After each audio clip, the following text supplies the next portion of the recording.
کوئی وحی آتی ہے اور نہ ہی کوئی امام. تو امام کہنا بھی ہم جو ہے اس کو مناسب نہیں سمجھتے ہیں. تو یہ کیسے ہو سکتا ہے کہ جو ہے جو خود رسول اللہ صلی اللہ علیہ وسلم عالم الغیب نہیں ہے اور یہ امام جو ہے وہ عالم الغیب ہو جائے؟ ایسا کیسے ہو سکتا ہے؟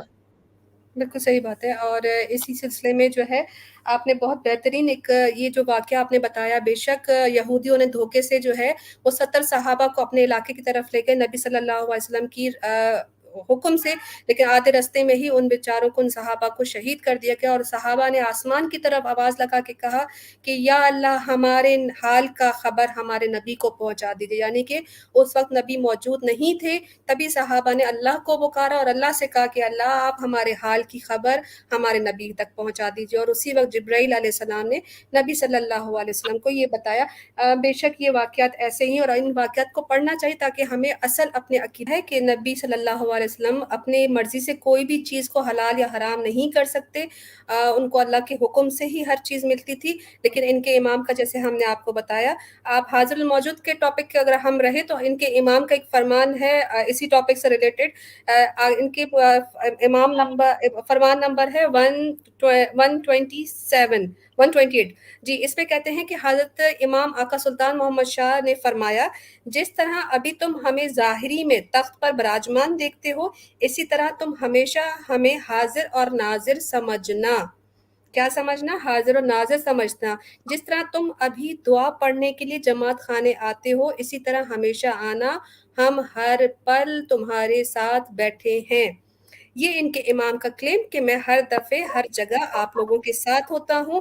یعنی کہ یہ جس طرح اللہ ہر جگہ موجود ہے، اسی طرح یہ اپنے لیے بھی کہتے ہیں کہ میں ہر جگہ اپنی جماعت کے لوگوں کے ساتھ جو ہوں وہ موجود ہوں. لیکن اب ہم آ جاتے ہیں اس پوائنٹ پہ جہاں پہ ہم یہ ثابت کریں گے کہ ان کے امام کے ساتھ جو واقعات ہوتے ہیں وہ بالکل ایسے ہی ہیں جیسے ایک عام انسان کے ساتھ ہونے چاہیے، ایک نہ کہ ایک ایسے امام کے ساتھ جس کے اندر تمام چیزیں سمو دی گئی ہیں. وَكُلَّ شَيْءٍ آتَيْنَاهُ فِي إِمَامٍ مُبِينٍ. ویسے مجھے یہ صورت ان کے امام کے ساتھ نہیں پڑھنی چاہیے، لیکن مجبوری یہ ہے کہ اسماعیلی جماعت بار بار یہ صورت ہمیں سناتی ہے اور کہتی ہے کہ ہمارے امام میں تمام نالج ہے، ہمارے امام میں تمام علم ہے. تو اگر ان کے امام میں علم ہے تو یہ ذرا دیکھیے کہ یہ کیا ہوا ان کے امام کے ساتھ. یہ آپ لوگوں کو ملے گا سلیمہ اور آغا خان، یعنی کہ کریم آغا خان کے ساتھ جو ہے وہ واقعہ ہوا. یہ نیو یارک ٹائمز اگست 4 1949 میں یہ آرٹیکل آیا اور دی جرنل کے 5th ایڈیشن میں. یہ اسکرین پہ دیکھ لیجئے. اس میں ان کے امام خود کی کلیم کرتے ہیں کہ 1.2 ملین ڈالرز کی ان کے ساتھ چوری ہوئی.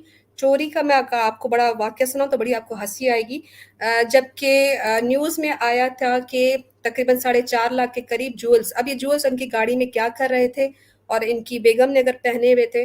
کہتے ہیں کہ 4 گن مین نے ان کے گھر سے جو کانس میں تھا، ولا تھا ان کا، 2 رستے جاتے تھے. اگر آپ اس کی پوری ڈیٹیل پڑھیں گے تو یہ ڈیٹیل آپ کو ہم لنک پہ ڈسکرپشن دے دیتے ہیں. اس میں صاف لکھا ہے کہ ان کے امام نے وہ رستہ اختیار کیا جہاں پر آلریڈی ایک کار کے اندر 4 مسلح افراد جن کے پاس گنز تھی، آرمڈ رابرز جو تھے وہ پہلے سے ہی گھات لگا کے بیٹھے تھے. ان کے امام نے وہ رستہ اختیار کیا جس رستے پر وہ پہلے سے ہی موجود تھے، اور جیسے ہی حاضر امام وہاں سے اپنی بیگم لے کے گزرے تو انہوں نے ان کو روک لیا، گن پوائنٹ پہ ان سے چوری کی گئی.